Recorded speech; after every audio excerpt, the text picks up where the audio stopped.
ba to? Testis.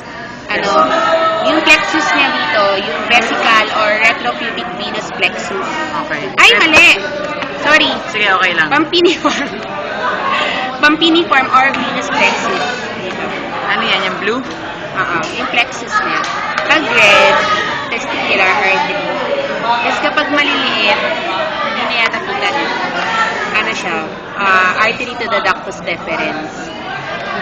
Tapos, pag dito sa penis, wala naman kasi nakalagay. Basta deep dorsal vein and artery, magkasaling kasama sila sa penis. Tapos, pag meron pang plexus, pag dito sa prostate, may prostate. Pag masama dito na bala sa urinary bladder, yung prostate, prostatic venous plexus naman. Okay. Tapos, yun lang. Pag sa perineum banda, ito, perineal artery. Okay. Tapos meron din dito sa may scrotum. Malapit siya sa may, box fascia, yung posterior scrotal arteries. Okay. Yun lang. Yun yung important. Yan lang naman na madugo eh. Oo. May tumatawag sa akin. Ay! Sige. Okay, thank you. Welcome.